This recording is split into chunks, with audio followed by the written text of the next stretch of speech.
Entonces, seguimos con la segunda parte de este video. Pregunta número 8, grupo 19. Considerando que uno de los fines de la evaluación es la de medir el impacto del proyecto después de su cierre, ¿qué tiempo después de finalizado el proyecto es aconsejable hacerlo?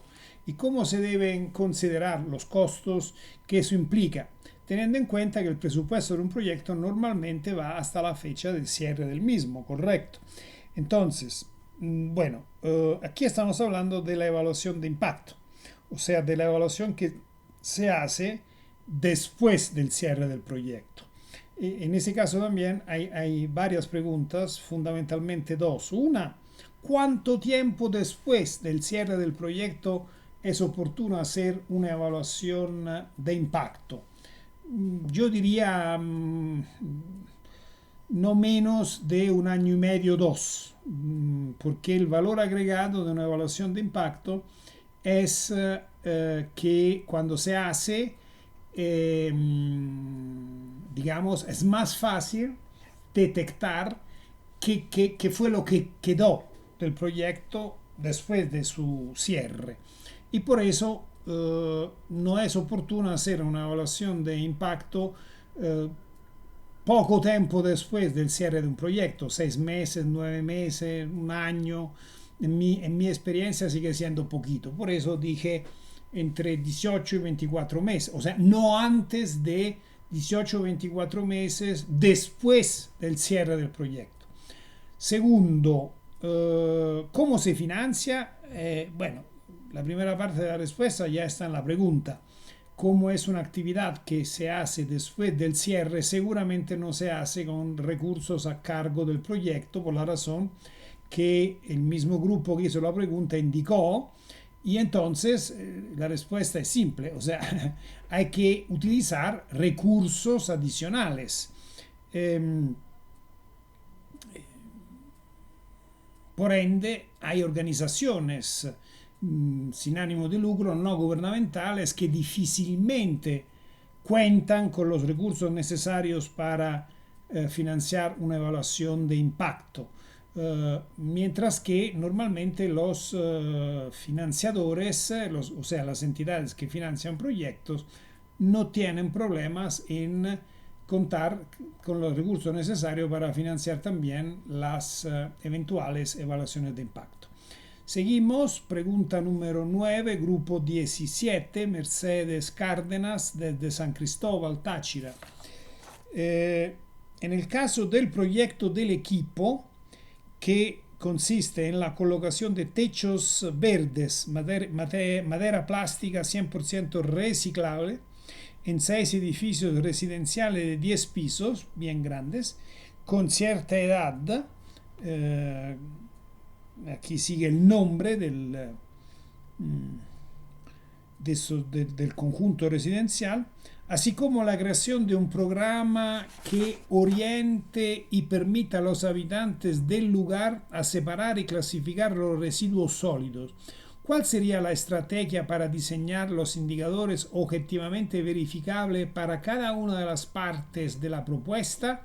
Bueno, primero que todo, los indicadores no son para cada parte de la propuesta. Los indicadores sirven para medir el logro de un objetivo, de varios objetivos, de algunos resultados. O sea, cada objetivo, cada resultado tendrá sus indicadores. De manera que es difícil contestar a la pregunta sin conocer cuáles son los indicadores que se quieren incluir en este proyecto. O sea, seguramente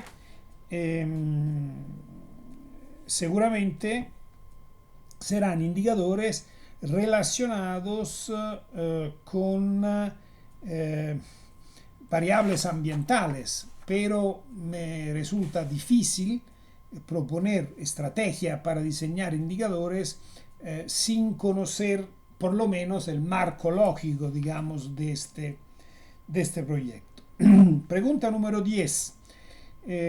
Grupo 4 de Mérida. José Mora, Juliana Amado, Julio Parra y Mayra Euskadegui. Para la formulación de indicadores, cuando se inicia a trabajar en un sector poco abordado, con escasa información, con población beneficiaria de escaso conocimiento académico, en un proyecto que quiere hacer más bien un diagnóstico preciso, premisa, y hay 4 preguntas. ¿Es recomendable colocar metas cuantificables o números precisos aún desconociendo la situación presente? Respuesta. Obviamente no es recomendable colocar metas cuantificables o números precisos si se desconoce la situación presente, pero se tiene que conocer la situación presente para formular el proyecto, porque sin conocer la situación presente de un proyecto, ¿cómo hacemos en identificar cuáles son las necesidades y por ende cuáles son los objetivos, resultados esperados y finalmente cuáles son las actividades necesarias para conseguir los objetivos y resultados esperados? Pueden valorarse aspectos como del proceso, como el número de actividades o participantes en el proyecto, disminuyendo la atención sobre el resultado.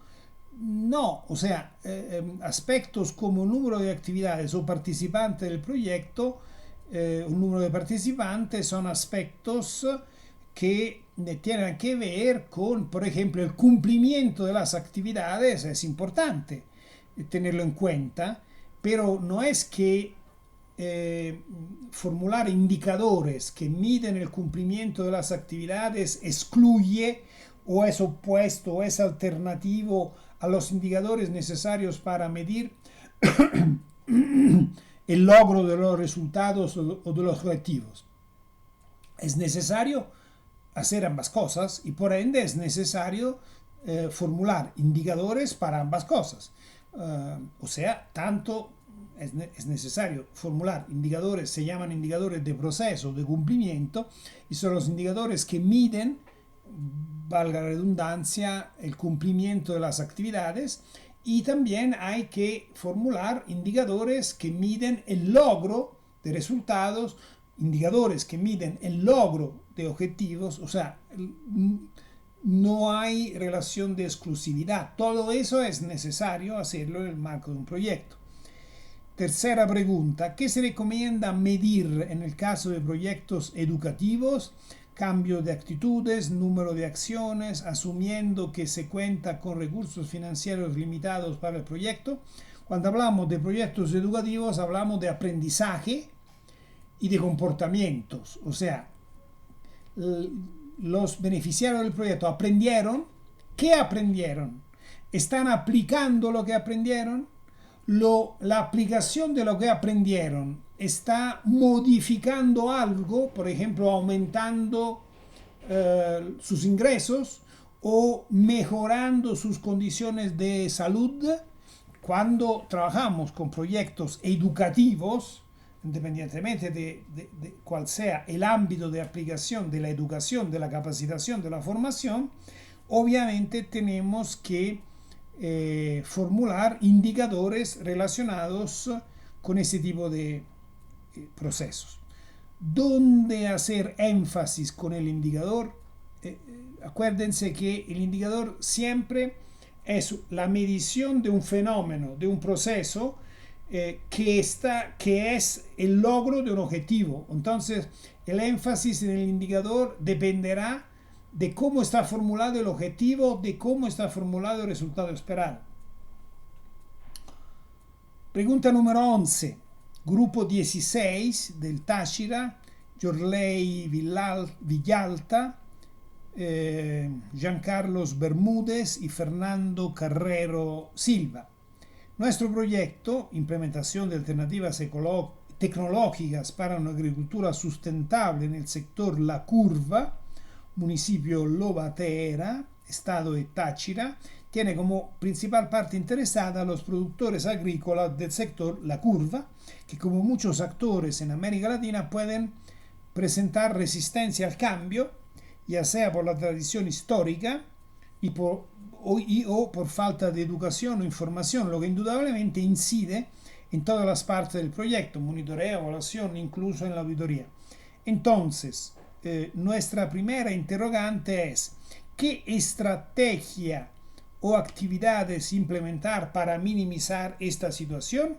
Y por otra parte, nuestra segunda pregunta: teniendo este proyecto un objetivo un tanto abstracto y poco cuantificable, ¿cómo determinar indicadores objetivamente verificables? Bueno, empezamos con la segunda pregunta. La segunda pregunta hace referencia a un objetivo un tanto abstracto y poco cuantificable. Entonces el problema está en la formulación del objetivo. Los objetivos no tienen que ser abstractos. Los objetivos tienen que ser claramente formulados y tienen que ser concretos, ¿no? Mejorar los ingresos, mejorar las condiciones de salud. Esos son ejemplos, obviamente, de objetivos, pero cuando un objetivo está formulado de manera abstracta y poco cuantificable, en mi opinión, existe un problema en la formulación del objetivo. O sea, hay que replantear la formulación del objetivo. Y con respecto a la primera pregunta, ¿qué estrategias o actividades implementar para minimizar esta situación? O sea, una situación en la cual hay resistencia al cambio por parte de los beneficiarios, etcétera, etcétera. Hay falta de educación. Lamentablemente no hay muchas alternativas. Hay que trabajar más. Cuando el grupo meta, o sea, los beneficiarios de un proyecto, tienen más debilidades, menor educación, etcétera, etcétera, 99 casos sobre 100, esto quiere decir más trabajo para los que formulan e implementan el proyecto en términos generales. Seguimos con pregunta número 12, esta es la penúltima, grupo 8 del Táchira y Raima Criollo. En lo que respecta a la auditoría como instrumento, en nuestro caso, contamos con el proponente, Fundación Ciara, la cual tiene dentro de su estructura auditoría interna. Para ejecutar nuestro proyecto específicamente en su eje transversal, educación ambiental, tenemos la duda de quién podría ser el auditor externo.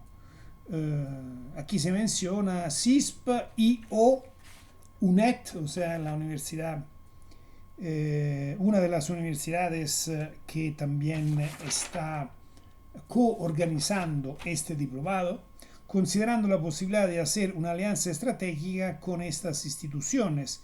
Bueno, normalmente el auditor externo lo decide la organización que financia el proyecto, no lo decidimos nosotros. O podemos escoger el auditor externo entre un listado de auditores que pueden ser empresas o pueden ser personas que el financiador nos entrega. Pero normalmente no es la organización que implementa el proyecto que decide cuál es el auditor externo. Llegamos a la última pregunta, que como varias otras, en realidad son tres preguntas, formuladas por el grupo 5 de Mérida. La auditoría es básicamente administrativa, financiera y de cumplimiento de deberes formales en la ejecución del proyecto para asegurar el buen uso de los recursos asignados y el cumplimiento de la ley. Perfecto. Si bien es cierto, la organización ejecutante puede hacer la auditoría para validar que todo está en regla. ¿Quién sería el que realizaría la auditoría externa? ¿El ente que entrega el financiamiento? En realidad acabo de contestar a esta respuesta. Si hay un financiador, que sea nacional, que sea internacional, no importa, y si está prevista la realización de una auditoría, a menudo, normalmente, es el financiador que selecciona la persona o la entidad que lleva a cabo la auditoría externa. Segunda pregunta, en la matriz que compara el monitoreo, evaluación y auditoría, en la fila ¿quién? ¿Cuáles serían los auditores internos y cuáles los externos? A ver, eh, aquí se hace referencia a una diapositiva de las que ustedes, que yo preparé, que ustedes vieron en el marco del curso. Entonces,